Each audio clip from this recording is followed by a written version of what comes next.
As our second keynote speaker, I would kindly like to invite Magdy Martinez-Solimán, Assistant Secretary General of the United Nations and Director of the Bureau for Policy and Program Support, UNDP. Mrs. Solimán, thank you.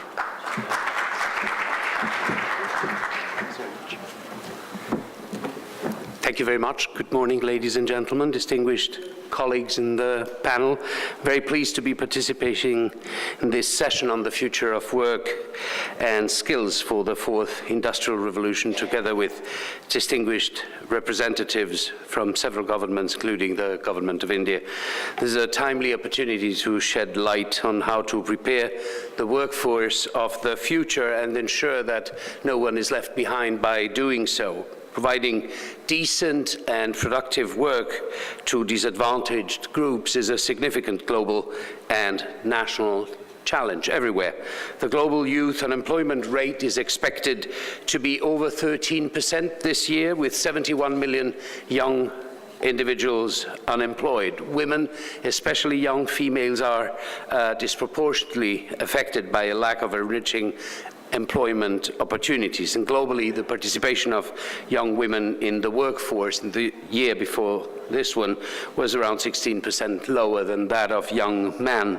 So the challenge of sustainable employment will be more complex to address in the coming years, especially for young women, especially for young people, and especially given the changes in our productive requirements. Our Undersecretary just mentioned the increasing automation and robotics that will have many occupations in labor-intensive sectors become at risk, but the truth is new opportunities will also come up. New types of jobs are emerging. In the World Economic Forum, it was said that 65% of our kids who are today in the primary school will be employed in the future in jobs that do not exist yet, that today have not been created. The idea that we will inherit the jobs of our parents is long past due. Skills and labor demands across industries is changing rapidly. These trends also have diverse effects on people with different skill levels. On one hand, the demand for highly skilled workers and employees is rising, but on the other hand, workers with lower skill levels are becoming increasingly vulnerable to losing their jobs, or rather, their jobs are prone to disappearing, which raises two critical questions. What could be done to ensure that the global workforce has the necessary skills to drive the fourth industrial revolution? And second, how can disadvantaged people be integrated to the market through the development of their skills? The answer to both questions lies, in my opinion, in new perspectives to plan for an inclusive and competitive workforce. Strengthening private sector involvement in the design and delivery of such skills is, of course, of the essence. The private sector, as the engine of growth, is best positioned to provide the capacity, the knowledge, the expertise to reflect the labor market demands in training that they will be employing in the future. And after all, the private sector employs 90% of the workforce in developing countries. Let me briefly refer to our own work. The United Nations Development Programme here in Turkey, in the Istanbul Private Sector Center, has developed research, some series called How the Private Sector Develops Skills, highlighting several ways in which the corporate sector can contribute to effective skills training based precisely on the experiences of Turkey and China. Companies can support demand-driven trainings by sharing their human resource needs and labor market experience with training providers. Aligning education and training frameworks with the labor market demand, especially from the planning stage onwards, reduces the risk of mismatches. Countries are thus recognizing the importance of multi-stakeholder partnerships on skills training. Again, the time is past when the education system was providing the skills without much collaboration or much consideration for the needs of the private sector.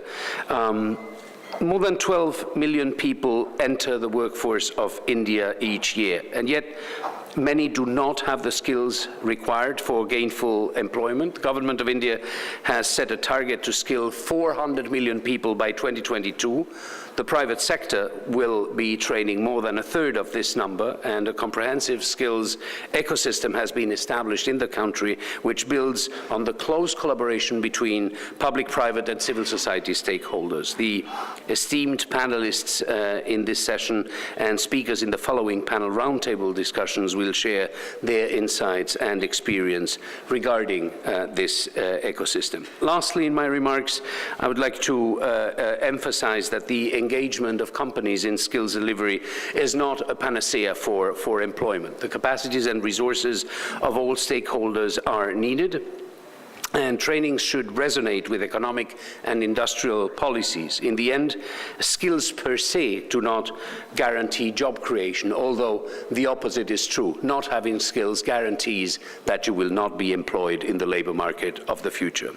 In conclusion, I'd like to reiterate that the focus of skill development is not just short-term or low-quality employment. It is indeed true that the private sector needs a skilled workforce for productivity and competitiveness, but it is also important to realize that skills development is a pathway towards enriched choices for all, towards empowered and fulfilling lives, and certainly towards poverty eradication. For individuals, skills are an enduring asset which they can tap and nurture to overcome exclusion in society. Let me end by thanking our distinguished participants from India for joining us here today to share their knowledge and vast expertise in this area. We are willing and ready to work with all partners to unlock the potential of skills needing to achieving the 2030 agenda. Thank you very much for your attention.